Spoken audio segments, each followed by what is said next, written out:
Assalamualaikum warahmatullahi wabarakatuh teman-teman semua, ketemu lagi di Kita Bisa Ya.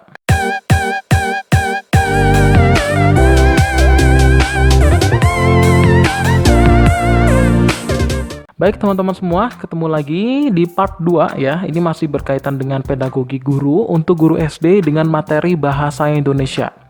Ya, buat teman-teman seperti biasanya yang belum klik tombol subscribe, silahkan klik tombol subscribe-nya terlebih dahulu dan juga jangan lupa untuk klik tombol loncengnya supaya nanti teman-teman tahu notifikasi terbaru dari video aku selanjutnya.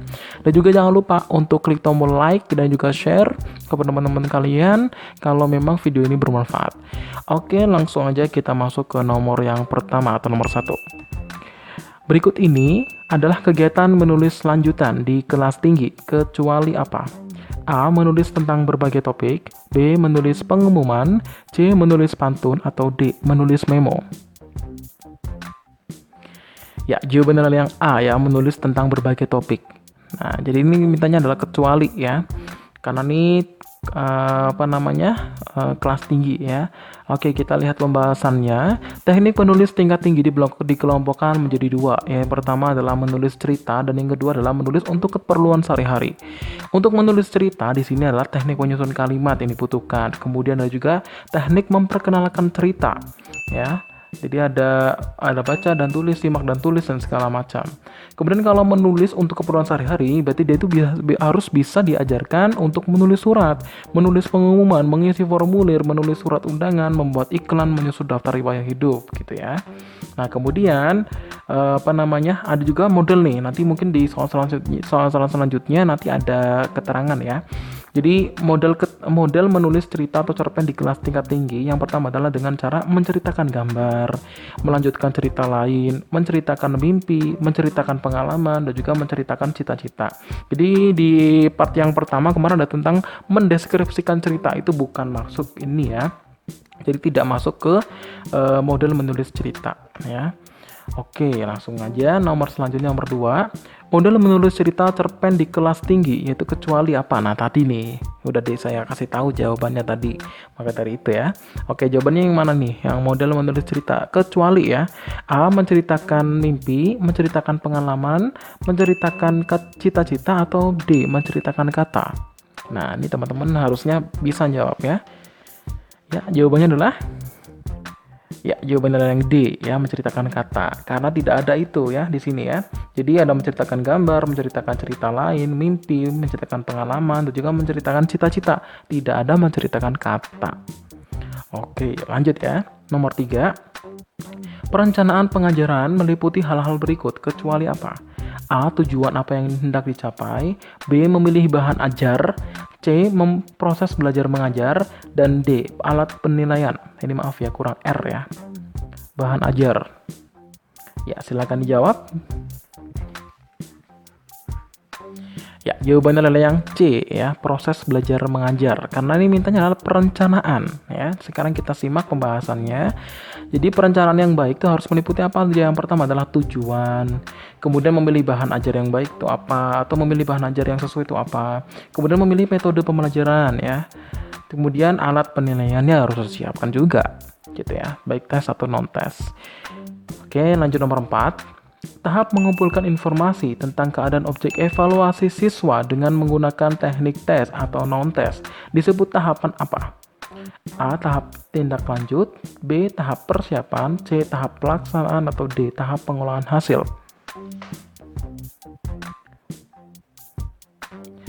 Ya, jawabannya adalah yang C ya, tahap pelaksanaan. Oke, kita lihat pembahasannya.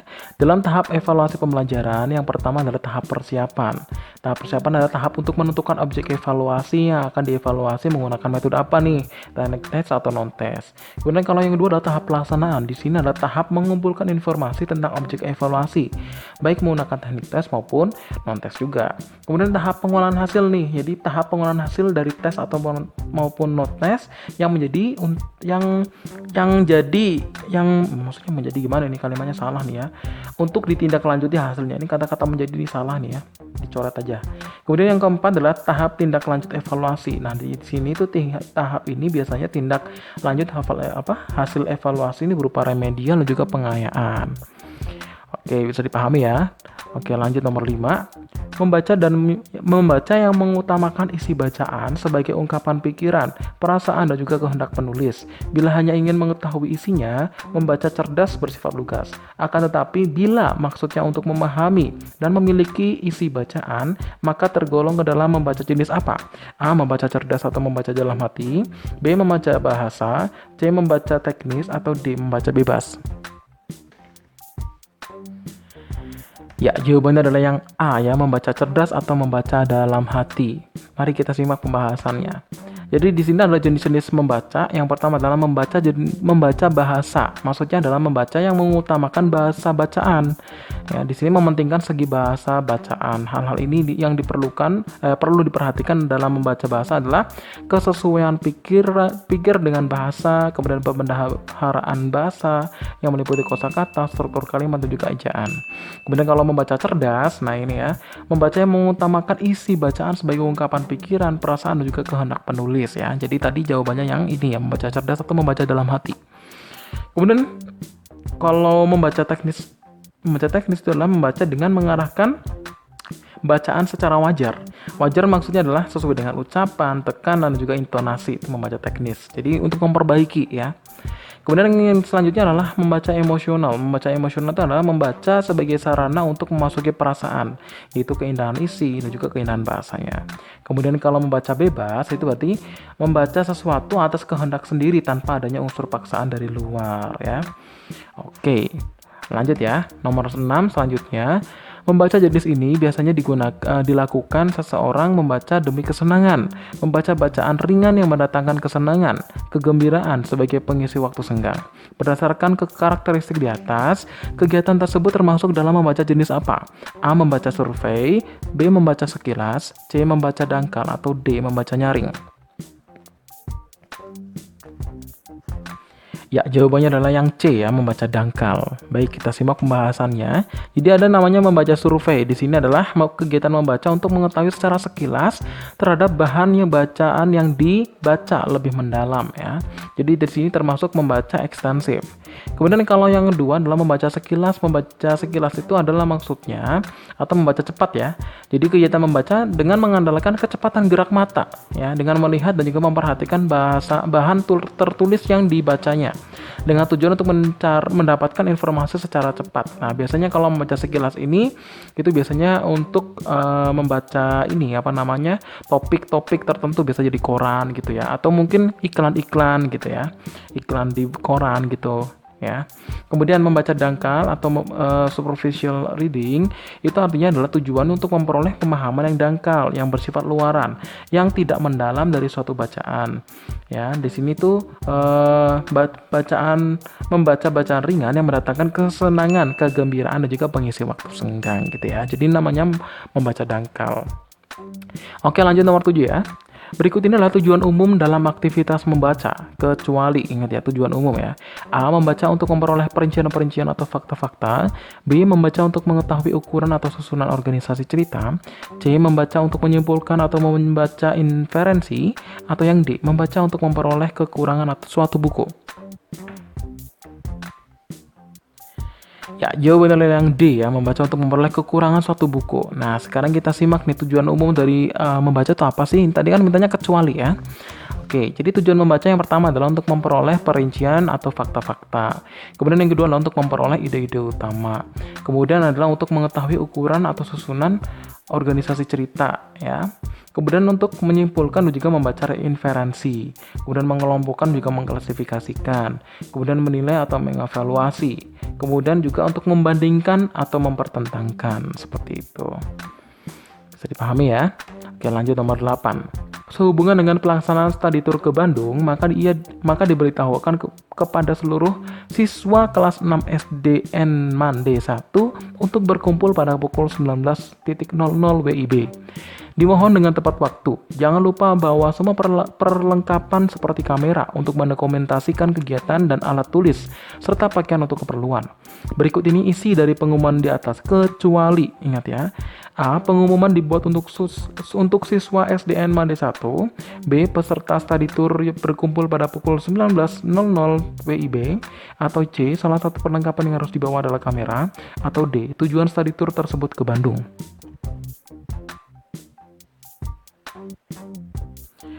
Baik, ya secara sekilas ini jawabannya hampir ada semua ya. Tapi di sini kalau dicermati ada yang salah, yaitu adalah jawaban yang A ya. Kenapa di sini ya pengumuman dibuat untuk siswa SDN Mande 1, padahal di sini adalah kepada seluruh siswa kelas 6 SD. Berarti hanya khusus kelas 6 SD. Seluruh siswa kelas 6 SD, bukan seluruh siswa SDN 1 Mande ya kan. Oke.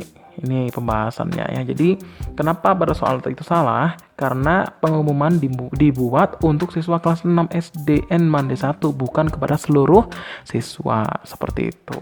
Ya, jadi harus cermat nih, walaupun jawabannya hampir sama semua kan. Oke, lanjut ya, nomor 9. Penulis bertujuan untuk menyenangkan para pembaca, menghindarkan kedukaan para pembaca, ingin menolong para pembaca memahami, menghargai perasaan dan juga penalarannya. Penulis harus berkeyakinan bahwa pembaca adalah teman hidupnya. Tujuan penulis tersebut merupakan tujuan menulis sebagai apa? A. Tujuan penugasan, B. Tujuan altruistik, atau C. Tujuan persuasif, atau D. Tujuan informatif. Ya, jawabannya adalah yang B ya, tujuan altruistik. Nah, sekarang kita lihat di sini ada tujuan menulis ya, ada beberapa tujuan menulis. Yang pertama untuk assignment purpose atau tujuan penugasan. Kalau tujuan penugasan di sini berarti tidak memiliki tujuan. Ya, penulis tidak memiliki tujuan untuk apa dia menulis. Jadi penulis hanya menulis karena itu mendapatkan tugas, bukan atas kemauannya sendiri. Kemudian kalau yang dua altruistic purpose atau tujuan altruistik, itu tujuannya adalah untuk menyenangkan para pembacanya, menghindarkan kedukaan para pembaca, ingin menolong para pembaca memahami, menghargai perasaan dan juga penalarannya. Oleh karena itu jawabannya yang altruistik ini ya. Kalau persuasif itu berarti tujuannya mendorong juga menarik perhatian, itu persuasif. Kalau informational purpose berarti adalah bersifat informasi yang ingin disampaikan kepada pembaca. Kemudian kalau self-expressive purpose atau tujuan pernyataan diri, itu adalah tujuannya untuk memperkenalkan atau menyatakan dirinya sendiri kepada para pembaca. Seperti mirip kayak biografi lah intinya. Kemudian ada juga yang keenam, tujuan kreatif ya. Maksudnya di sini adalah agar para pembaca itu memiliki nilai-nilai artistik juga keindahan, terharu dengan membaca tulisan si penulis. Kemudian kalau problem solving berarti ada intinya tentang solusi suatu masalah. Oke, bisa dipahami ya. Lanjut nomor 10. Karangan narasi yang berusaha untuk memberikan suatu maksud tertentu, menyampaikan suatu amanat terselubung kepada para pembaca atau pendengar, sehingga tampak seolah-olah melihat disebut apa? A. Narasi informatif, B. Narasi ekspositoris, atau C. Narasi sugestik, atau D. Narasi artistik. Ya, jawabannya adalah yang C ya, narasi sugestik ya. Baik, kita langsung ke pembahasannya. Kalau narasi ekspositoris, ya, itu adalah narasi yang memiliki sasaran penyampaian informasi secara tepat tentang suatu peristiwa dengan tujuan memperluas pengetahuan orang tentang kisah seseorang, gitu ya. Kemudian kalau sugestif di sini berarti narasi yang berusaha untuk memberikan suatu maksud tertentu, menyampaikan suatu amalan terselubung ya. Jadi kalau misalnya kita lihat orang hipnosis, nah itu sugesti yang diberikan untuk mempengaruhi orang yang lain gitu ya. Jadi seolah-olah melihat benda yang ada di hadapannya seperti itu. Kemudian nomor 11. Alur sebuah prosa di mana cerita yang disampaikan diutarakan mulai dari awal sampai masa kini dan juga masa yang akan datang. Ini udah kelihatan banget ya dari masa lalu sampai sekarang. Berarti namanya alur apa? A. Alur maju, B. Alur mundur, C. Alur campuran, atau D. Alur mengambang. Ya, ini jawabannya udah kelihatan ya. Jadi A jawabannya adalah alur maju ya. Di sini ada alur maju, alur mundur, alur gabungan. Kalau gabungan itu berarti ada yang masa lampau kemudian kembali lagi masa sekarang gitulah ya. Intinya ya, ini udah bisa lah tanpa dijelasin udah bisa. Lanjut ya, nomor 12. Mengubah sebuah puisi menjadi prosa dengan cara menambah sejumlah kata pada puisi sehingga kalimat dalam puisi mudah dipahami, yaitu ciri dari apa? A. Parafrase terikat, B. Parafrase terbebas, C. Parafrase maju, atau D. Parafrase mundur. Ya, jawabannya adalah yang A ya, parafrase terikat. Nah, sekarang kita lihat pembahasannya. Jadi parafrase itu ada dua, parafrase bebas dan juga terikat. Kalau terikat itu berarti adalah mengubah puisi menjadi prosa dengan cara menambahkan sejumlah kata pada puisi sehingga kalimat-kalimat puisi mudah dipahami. Nah, jadi ini masih seluruh kata dalam puisi masih tetap digunakan ya. Tapi kalau parafrase bebas itu mengubah puisi menjadi prosa dengan kata-kata sendiri. Kata-kata yang terdapat dalam puisi dapat digunakan, dapat pula juga tidak digunakan gitu. Oke ya teman-teman ya, cukup dulu untuk part 2 kali ini. Ketemu di part 3 ya. Pokoknya jangan lupa untuk klik tombol subscribe, juga klik tombol loncengnya supaya nanti kalian teman-teman semua tahu notifikasi terbaru dari video aku selanjutnya. Dan juga jangan lupa untuk klik tombol like dan juga share ke teman-teman kalian kalau memang video ini bermanfaat. Terima kasih, ketemu lagi di part selanjutnya. Assalamualaikum.